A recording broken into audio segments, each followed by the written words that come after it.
If you haven't noticed by now, podcasting, pretty big deal. In fact, it's huge. There are some contracts that, can only be imagined. And believe me, we're going to get into one of those here later in the video. But there's a big business here, and there are a lot of companies that are scrambling to get in on it or to expand upon what they already have. In fact, there's some big players that are about to go to war over at least one candidate to acquire. We also have the people that are involved in podcasting starting to really get paid. And those contracts are very valuable, sought after. And in fact, there are a lot of people who are jealous about other people's earnings potential. That's kind of funny.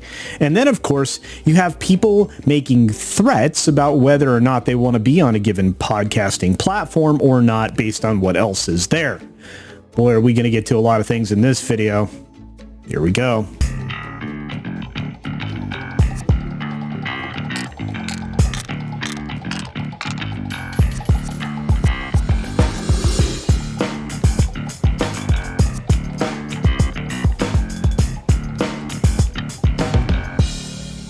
Believe it or not, Spotify and Amazon, well, they're about to go to war. Well, not exactly, but kinda. They're going to get involved in a bidding war. There are some pretty ripe fruits out there ready to be picked as far as a merger or acquisition deal. And again, we always say merger, but that's usually not the case when you're talking about services that are this large. In fact, there are now articles being written all around this particular subject and around podcasting in general. So let's get fired up.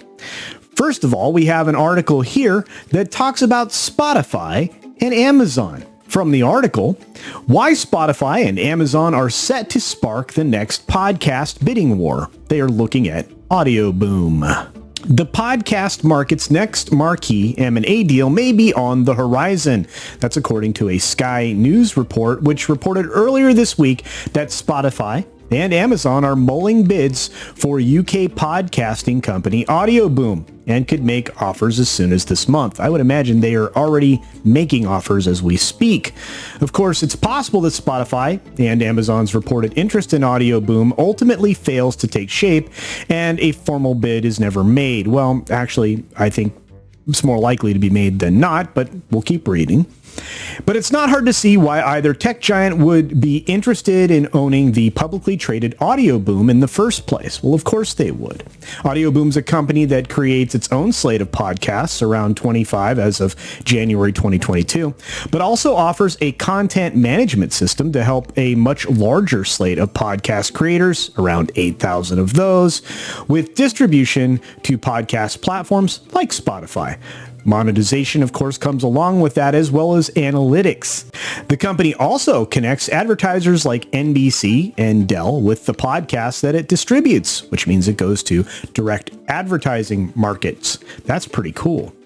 Even though Audio Boom helps distribute podcasts to places like Spotify, the UK podcast company could still help an acquirer grow the amount of listener data to which they have access. Well, of course, and believe me, that information is gold. More brands have sought to work with Audio Boom as it has upped its reach in recent months. Audio Boom is the number 5 ranked podcast publisher in the US in December of 2021. Wow. By measure of average weekly downloads, roughly 17.1 million of distributed podcasts per Triton Digital. So they're really keeping close tabs on this. And you're watching the slow ramp up from year to year as far as monthly podcast listening in the United States. If you look here, starting from 2008, you had about 9%. And when we get to 2021, it looks like 41%. That's significant. Spotify, prior to 2022, had already made several notable podcast studios and tech acquisitions like Megaphone and The Ringer. It also just announced that it is buying podcast analytics companies, Podsights, and Charitable. Wow. Those most recent acquisitions could affect how much Spotify is willing to cough up for Audio Boom. Well, that makes sense if they're just looking from the data side of things. Bringing in more podcasts and podcast tech in-house doesn't lessen the risk of Rogan saying something controversial, which would again cause somebody to get upset. We'll get to that story later. Meanwhile, over at Amazon, Audible offers original podcasts, including Here's Exactly What to Do, which aren't accessible on Amazon Music. It seems like Amazon would be able to get more podcast listeners and perhaps even more subscription revenue from its audio catalog if it combined Amazon Music and Audible into one platform, which I don't know why they don't do, but I don't run things at Amazon. This would eliminate the friction consumers have in switching between Amazon Music and Audible for certain content. It would also make it easier for a consumer to quickly learn about Amazon's audio offerings. But buying Audio Boom wouldn't solve that issue of fragmentation for Amazon, which operates podcast platforms less widely used than Apple Podcasts and Spotify.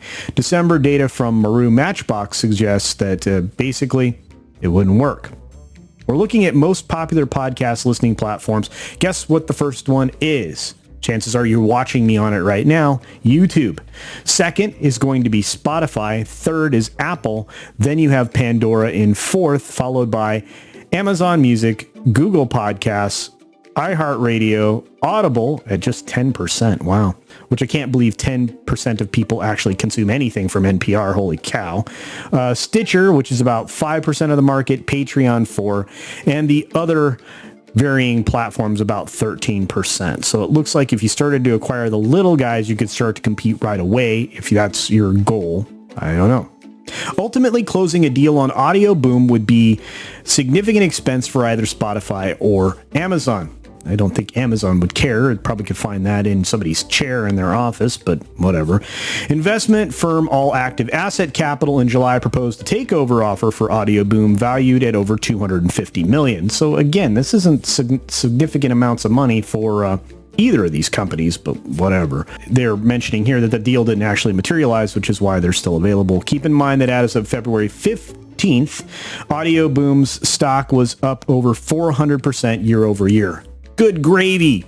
Wish you knew about that one before, don't ya? May not even be a bad time to look at it now, although I'm not going to give you financial advice. But here's the interesting thing, right? We know this is giant, huge, epic levels of business, and we know that one face, or a handful of premium faces, or voices in this case, can make all the difference. Enter Joe Rogan, whose contract was finally made public in a very strange way. And again, many of us had speculated that it was well above the rumored 100 million, and oftentimes I have stated that it was about 200 million. And guess what? Joe Rogan deal with Spotify is actually worth more than 200 million. So even I was wrong. Anna DuVernay has ended her First Look podcast deal with Spotify, and I could care less. I don't know why that's in this article, but we'll continue on. Spotify's deal with Joe Rogan, the popular podcast host who's attracted a swarm of controversy in recent weeks. Now, it's been ginned up by y'all in the trades and, the mainstream, but hey, whatever, you corporate content creators, you. His contract's worth more than 200 million, according to a new report by the New York Times. Variety confirmed that figure via a source with knowledge of that particular pact. Citing anonymous sources, the Times reported that the true value of the deal negotiated between Spotify and Rogan, spanning 3.5 years, was at least $200 million, with the possibility of more. There's a lot going on in the background, probably some back-end money on top of maybe some revenue sharing because he went over to the platform. I'll keep going. Previously, the pact had been said to be worth more than 100 million. Clearly. And that was from the Wall Street Journal. In addition, Ava DuVernay, I don't even care, who last year inked a multi-year First Look deal with Spotify for podcasts through her Array production company, has severed her ties with the audio company, as first reported by the Times. Representatives for Array did not provide a reason for why the company terminated the deal. Interesting. Spotify didn't say anything either. I'm not surprised. Skipping to the end of this article, this is where we get to feed into the next bunch of stuff. The spotlight on Rogan intensified last month after Neil Young demanded Spotify remove his songs or drop Rogan's podcast, citing misinformation on the podcast that was called out by a group of more than 260 healthcare professionals and scientists, which is actually not accurate. They're actually publishing misinformation. Anyway, I'll continue. Young's boycott has been joined by a handful of other artists and nobody anybody cares about, such as Joni Mitchell, India Arie, I don't know who that is, David Crosby, Stephen Stills, and Graham Nash. So basically, one band and a couple of people I don't know anything about. So buy? I mean, but of course, not really buy, because guess what? Neil Young's music quietly returns to Spotify. This is from Outkick, the coverage. Thank you to Outkick and Bobby Barak for putting this together. Neil Young's music is back on Spotify. Last month, Young removed his library from Spotify after the service refused to censor Joe Rogan. But after a few weeks, Young's team quietly re-uploaded his music, says Fox Business. That's what you call an unsuccessful boycott. That's right. It did nothing. It wasn't going to. Neil Young's music, of course, you can find that story on Fox if you'd like it. The link's going to be on the screen. You can check it out. Young cried that Rogan was spreading false information about, the thing, potentially causing death to those who believe the disinformation. He told Spotify it can have Rogan or Young, not both. Dude, you're not worth anything. Oh. Spotify chose Rogan, but added that it hoped Young would return soon. He returned soon indeed. Oh my gosh. Outkick's Anthony Ferris recently discussed the Spotify decision. Let's see. Rogan's podcast, The Joe Rogan Experience, is housed exclusively on Spotify and generates an estimated 11 million listeners per episode. Young's music is estimated to attract about 6 million listeners a month. This is a no-brainer. If Young wonders whether his silly, embarrassing demand has resonated with people, all he has to do is scroll through social media. Apparently, the market for a 76-year-old has been, with not great music, I'm going to paraphrase, and even worse opinions, I'm paraphrasing, isn't as robust as it once was. Young's reps and Spotify didn't respond to Fox Business requests for comment. A spokesperson from Warner Brothers Records, however, told Fox it had no comment or statement. Of course not. Everybody knew that this was toothless, much like Neil Young. If you want to listen to that short-lived interview about the short-lived boycott, you can certainly check that out again over there at Outkick. And finally, this, of course, once Joe Rogan's finances were revealed, fired off something that was just hysterically funny, because the most predictable response came from the most predictable person, Jamel Hill. Jamel Hill pressures Spotify to pay black podcaster $100 million. What I would like to see, Hill said in an interview with the New York Times, notice the central theme here, the New York Times, is for Spotify to hand $100 million to somebody who is black. Ding, ding, ding, ding. Now, mind you, this is the only thing this lady has focused on for a very long time, even going back to her ESPN days, where essentially that's her one note, and you can see it in everything that she does. Hill's demand exemplifies the problem with the racially obsessed worldview. Yes, Hill cries racism whenever there is a successful white person who does not have a black counterpart. However, the top individual in any field, whether black or white, almost never has any equivalent, which is true. They're at the top precisely because they don't have an equal. No white person can command as much money on morning television as Robin Roberts. There is no black radio host equal to Howard Stern. And no white athlete is worth as much to Nike as LeBron James. And in podcasting, Joe Rogan is one of one. That's brilliantly said.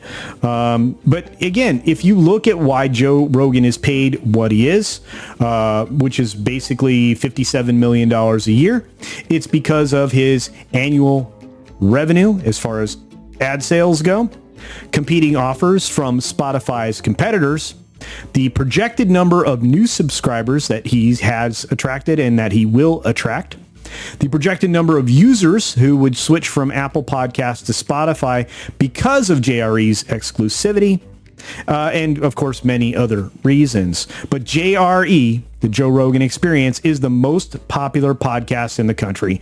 Rogan's value is singular, and not indicative of a broader broadcast or podcast market. That's it. It's interesting. A lot of this probably comes down to the fact that Jemele Hill doesn't make nearly as much money. Hill's podcast possibly, and again, this is Outkick's guess here, they maybe generate $500,000 a year. Thus, if Spotify were to pay her $100 million over 3 years to prove that it's not, whatever Jemele Hill is calling them, it would lose about $98.5 million. In other words, it doesn't make business sense. You pay somebody what they're worth, what they merit, and that's it, and that's final. But anyway, just a bunch of Spotify stuff. Do you think Spotify or Amazon should go after somebody like Audio Boom? Do you think that it's pretty funny that Neil Young's little temper tantrum, let's say, didn't quite, meet muster, and he had to slink back with his tail between his legs? Do you think it's pretty cool that Joe Rogan makes at least $200 million? I think that's pretty cool. And are you laughing along with me at Jemele Hill? You probably are, but please use the comment section down below. I would certainly appreciate your feedback on this video, which is going to be a little longer than most, as you've already seen. And, engagement's really important on the longer ones. So your comments, like, share, if you're not subscribed, please hit the button. It's absolutely free, and I do appreciate it as I continue to grow well past 3K now. We've got to keep going. The moon is near. We got to get to 10K by the end of the year. And some of you might know that there might be a surprise live stream that features something that I would never do normally. But aside from that, be sure to support other independent creators here on the platform, whether you're watching on YouTube, Rumble, Odyssey, Minds, wherever else I am. Do be sure to support the independent folks over there instead of the corporate content creators who give you the same repetitive crap and tell you you're a terrible person. I'm not going to do that. And neither are they for the most part. So do check them out on whatever platforms you support. I know they'll appreciate it. And then, as I always say, be sure to take care of yourself, take care of others, wash your hands, of course, because it's good hygiene. And until next time, bye. Hey there, one last quick note before I let you go, and before we make it to the end of this video.